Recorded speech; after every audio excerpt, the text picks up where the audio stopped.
એમના ભાભીએ એક વખત એમને મેણું માર્યું હતું, કારણ કે વર્ણેશ્વર પરમાર જ્યારે યુવાન અવસ્થામાં આવે છે ત્યારે એની એક જ ઝંખના હતી, દાદા હુરજને રોજ પ્રાર્થના કરે કે દાદા હુરજ મને મોત દે ને તો માં ગાયોની વારે ચડ્યો હોઉં, બેન દીકરી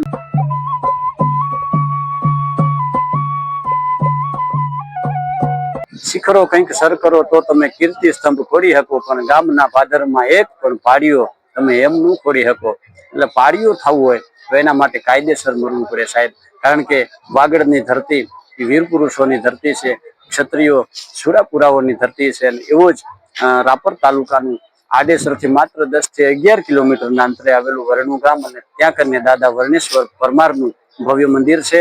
મા મહિનાની બેજ, જેને મહાસુદ બેજ કહેવાય, ત્યારે વર્ણેશ્વર દાદાનો ભવ્ય મેળો ભરાય છે, જેમાં 18 વર્ણના લોકો પૂરી આસ્થાથી આ મેળામાં આવે છે, દાદાના દેવડે આવે છે, દર્શન કરી દાદાના અને દાદાનું પ્રસાદ લઈને પાવન થાય છે.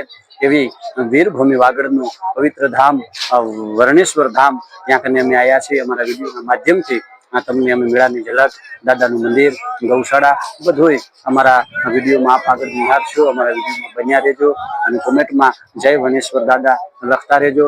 અને વિડીયોમાં આગળ વાત કરશું. વાગડની ધરતી એટલે સુરા, સતી, જતી અને સંતોની ધરતી છે.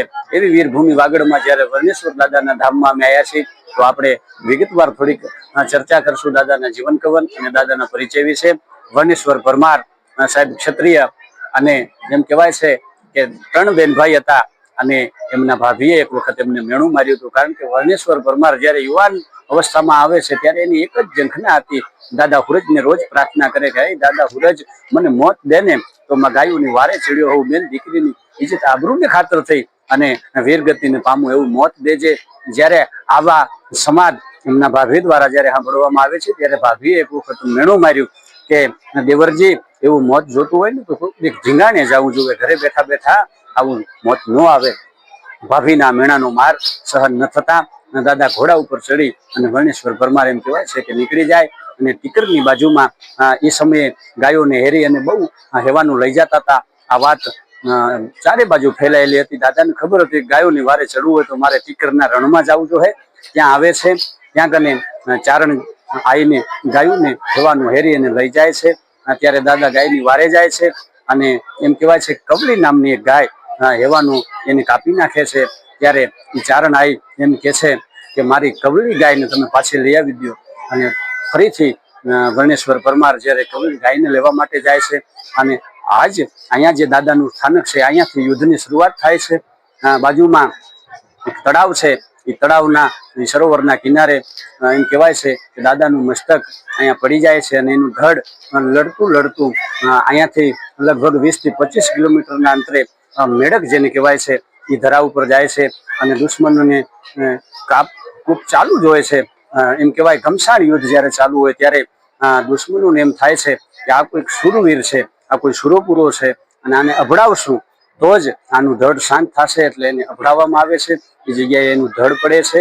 અહીંયા એના મસ્તકની પૂજા થાય છે, અને મેળકમાં દાદાની ખાંભી છે. એવું પવિત્ર એમ કહેવાય કે સ્થાનક વર્ણેશ્વર ધામ, દાદાનો ભવ્ય મેળો ભરાયેલો છે. અમારા વિડીયોના માધ્યમથી આખા મેળાની આપ ઝાંખી મેળવી રહ્યા છો.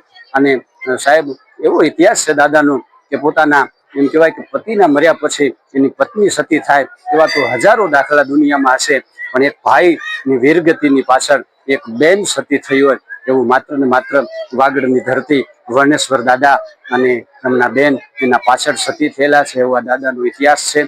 લોકવાયકા અને લોકો પાસેથી સાંભળેલી વાત અમારા વિડીયોના માધ્યમથી અમે રજૂ કરી છે. કોઈ પણ નાની મોટી એમાં ભૂલ થઈ હોય તો અમે ક્ષમા માંગીએ છીએ, કારણ કે અમારો વિષય કોઈ પણ ધર્મનો, કોઈ પણ જ્ઞાતિનો, કોઈ પણને નીચા દેખાડવાનું કે કોઈને કાંઈ ખોટું લાગે એવો અમારો પ્રયાસ ક્યારેય પણ હોતો નથી.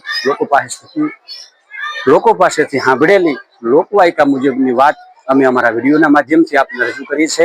આવો દર્શન કરીએ દાદાના સ્થાનકના અને માણો આખા મેળાની ઝલક.